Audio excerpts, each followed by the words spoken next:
Tara, ipakilala ko sa inyo itong robot na dinosaur na si Kota.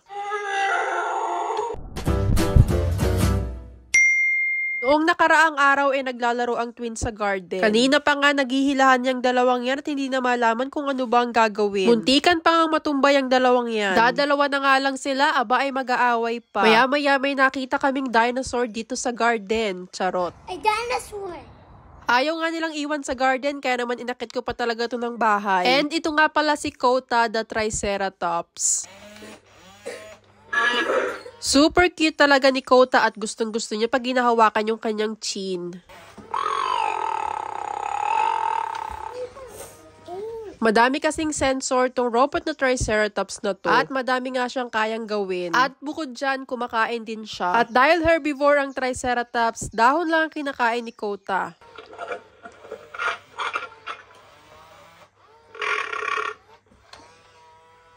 Busog pa ata siya kaya ayan niluwa yung dahon. Kaya lang ito at pinipilit siyang kumain ni Charlie. Si Kota nga pala ay 17 years old na. At wala ka nang mabibilan na bagong Kota. Discontinue na kasi nila ang paggawa ng Kota noong 2007 pa. Nagre-react nga din pala siya pag pinindot mo yung kanyang horn. Good boy. Dinosaur. Baby dinosaur. What's the name of the dinosaur? Name's Kota. Yeah, it's Kota. Meron din naman siyang music mode at super cute nga din pagka ganito. May sounds din yung horns niya.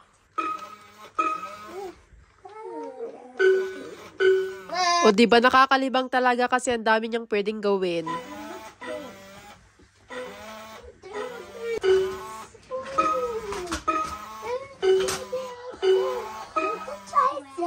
Pinipilit din ipakain ni Charlie itong Brachiosaurus kaso ayaw talaga ni Kota. Syempre naman herbivore nga siya tapos papakainin mo ng dinosaur. Nagpa-play nga din pala siya ng music pag pinines mo yung kanyang likod.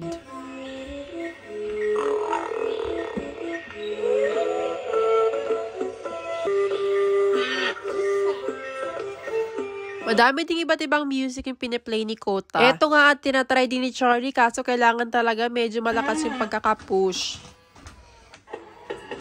Singing.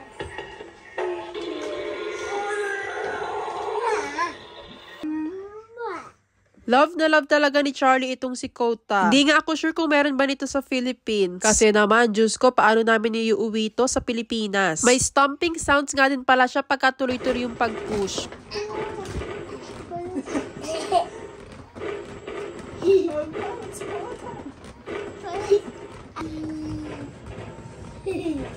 Pag ini-stroke mo naman yung kanyang tail ay gumagalaw din. At gustong-gusto nga din niya ni Kota. Dito nga pala yung mga buttons niya kung paano siya i-on and off tsaka kung paano siya i-music mode and normal mode. At ito nga yung isa sa na-discover ko. Kapag pala prines mo tong ilong ni Kota, aba ay magi-sneeze pala siya. Sneeze. Sneeze. Achoo!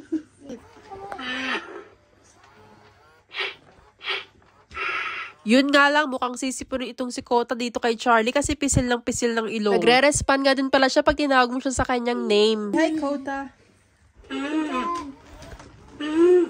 Anyway, after namin mapakain si Kota, ay kami naman yung kakain. Kapag nga pala umaga, umu-okay yung pakiramdam ng twins. Tapos nagkakasinat ulit sa hapon. Buti na lang din at bumabalik na yung gana nila sa pagkain. Kumain lang kami ng breakfast at ang dami ang nakain ng twins. At dahil parang collector's item na nga lang itong si Kota, sinearch ko online kung magkano na ba siya binibenta ngayon. Meron pa nga isa na 3,000 pounds. Multiply nyo na lang yun sa 70. At yan yung presyo ni Kota sa pesos. Nagutom na ata itong si Kota at puno na nga ang pinakain ni Charlie.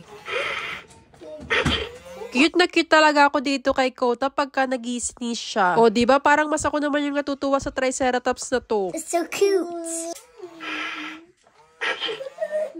Tiyakap din ni Charlie si Kota at bigla kang bumahing. Ayan, si Charlie kasi hindi naliligo. Charot. Habang itong si Chino ay may Jurassic Park na. Meron nga din palang ngipin itong si Kota. And ito naman yung kanya mga nails. Pag matagal mo nga din palang hindi kinakausap at nilalaro itong si Kota ay natutulog siya.